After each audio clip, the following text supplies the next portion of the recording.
Differences between two means. In this section, we are going to look at how to test for differences between means from two separate groups of subjects. A later section describes how to test for differences between the means of two conditions in designs and where only one group of subjects is used and each subject is tested in each condition.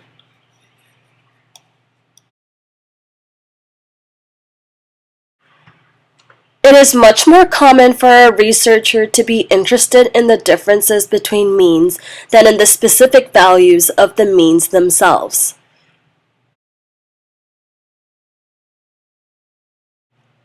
We'll take the data from the animal research case study as an example.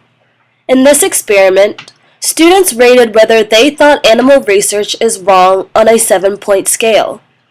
The sample sizes, means, and variances are shown separately for males and females. As you can see, the females rated animals research as more wrong than did the males.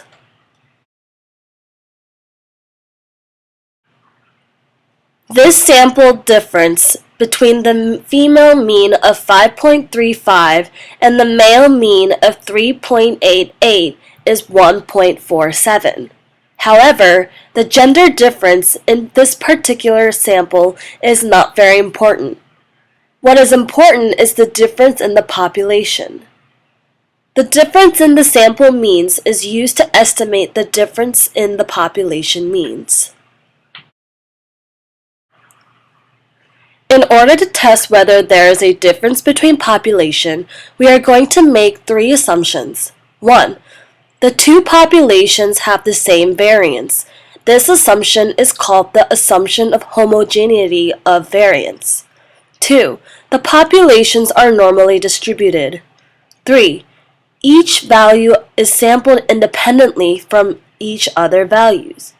If a subject provides two scores, then the values are not independent. The analysis of data with two scores per subject is shown in the section on the correlated t-test later in this chapter. The consequences of violating the former two assumptions are investigated in the simulation in the section on robustness. For now, it is enough to say that small to moderate violations of the first two assumptions do not make much difference. However, it is important not to violate assumption 3.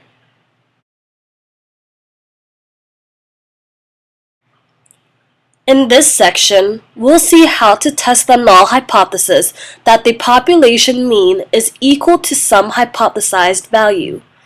First, let's look at an example. Suppose an experimenter wanted to know if people are influenced by a subliminal message. She shows 9 subjects a series of 100 pairs of pictures, like the ones shown on here. As each pair of pictures is shown, a subliminal message is presented suggesting the picture that the subject should choose.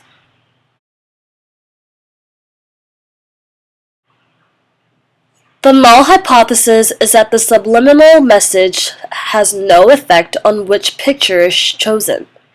More specifically, the null hypothesis is that the mean number of times the suggested picture is chosen in the population is 50. That is, if there were no effect of the subliminal message, then subjects would choose the picture with the message 50% of the time. Since we are testing 100 pairs of pictures, 50% of the time is equal to 50 of the pairs. Written formally, the null hypothesis is that the population mean, or mu, is 50. This table shows the frequency that the suggested picture was chosen by each of the 9 subjects. You can see that the sample mean is 51, which is greater than the hypothesized population mean of 50 by 1. To test the significance of the difference from the null hypothesis, we assume that the null hypothesis is true, and then we calculate the probability that a sample mean would be greater than the population mean by 1 or more. If this probability is low, then doubt is cast on the validity of the null hypothesis. The first step is to determine the sampling distribution of the mean. As shown in an earlier section, the mean of the sampling distribution of the mean is equal to the population mean, which in this example is 50. The standard deviation of the sampling distribution of the mean, also known as the standard error of the mean, is equal to the population standard deviation divided by the square root of n. In practice, we rarely know the population standard deviation and therefore use the sample standard deviation as an estimate. However, it is useful to see how the probability is computed when the population standard deviation is known, since this will help you understand how it is calculated when the standard deviation is estimated. The subliminal perception example is one of the exceptional situations in which the standard deviation is known. Specifically, if the null hypothesis is true, then the population standard deviation is 5. This value was calculated from the binomial distribution for n equal to 100 and a population proportion pi equal to 0.5. The formula for the standard deviation is shown here. It is not critical for present purposes that you recall the details of the binomial distribution. It is important to know that this is an example in which the population standard deviation is known to be 5. Next, we determine the standard error. Substituting the standard deviation of 5 and n of 9 into the equation, the standard error is calculated to be 1.667. Be careful not to confuse the n of 100 shown previously, which represents the number of pairs of pictures each subject saw, with the n of 9 shown here, which represents the number of subjects.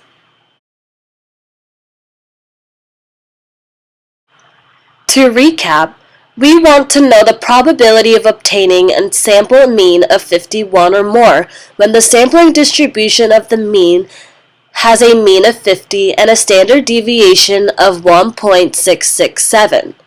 To do this, we need to assume that the sampling distribution of the mean is normally distributed. We can use the normal distribution calculator to find the probability. Type in the mean of 50 and the standard deviation of 1.667. The calculator then works out the area under the curve above 51. The probability of obtaining a sample mean of 51 or larger is 0.274 and is displayed here as the shaded area under the curve. What can we conclude from this? The probability is 0.274 that a sample mean of 51 or higher would be found even if the subliminal message has no effect. This is a relatively high probability. The probability should be much lower, such as less than 0.05, in order to strongly support a conclusion that the independent variable has an effect. The probability of 0.274 indicates that the finding might well have been due to chance, and therefore we do not reject the null hypothesis. In short, this experiment does not provide convincing evidence that subliminal messages have an effect, nor does it demonstrate that subliminal messages have no effect. We just performed what's called a one-tailed test because we computed the probability of a sample mean being 1 or more points higher than the hypothesized mean of 50. That is, we tested in one direction only. We only looked at the area of the distribution above 51. To test the two-tailed hypothesis, compute the probability of a sample mean differing by one or more in either direction from the hypothesized mean of 50. To do this work out of the probability of a mean being less than or equal to 49 or greater than or equal to 51.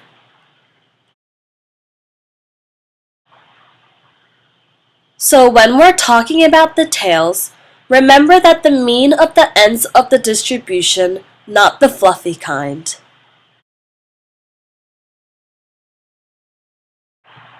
Again, we can use the normal distribution calculator to work out the two-tailed probability. As you can see, the probability is 0.548, which, as you might have guessed, is twice the probability of 0.274 shown earlier. Before statisticians could hold of these fantastic calculators, they had to find probabilities the old-fashioned way. They did probability calculations using z-scores and the standard normal distribution. To do this, compute z using the formula shown here. Z is the value of the standardized normal distribution. M is the sample mean, mu is the hypothesized value of the mean, and sigma sub m is the standard error of the mean. For this example, z equals to 51 minus 50 divided by 1.667, which equals to 0.6. We can find the answer using the normal calculator with a mean of 0 and a standard deviation of 1, which are properties of a standard normal distribution. Notice that the probability shown here as the shaded blue area is the same as when we calculated it earlier for the one-tailed test. Of course, in the old days, statisticians would use a table, not a calculator. Unfortunately, in the real world, it is very rare that we would know the mean and the standard deviation of the population. Typically, we have to estimate using our sample data. We estimate the population mean with our sample mean, estimate the population standard deviation with the sample standard deviation, and estimate the standard error of the mean with the estimated standard error of the mean.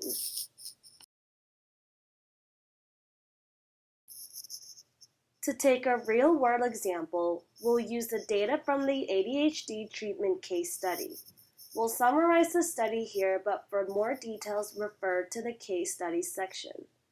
These data consist of scores of 24 children with ADHD on a delay of gratification task.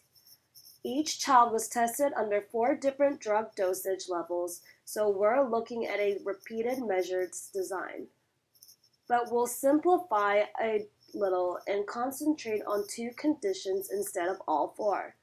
Here you can see the results of 4 children in the placebo condition D0 who received 0 milligrams of the drug, and in the high dosage condition D60 in which they received 0.6 milligrams of the drug per kilogram of body weight.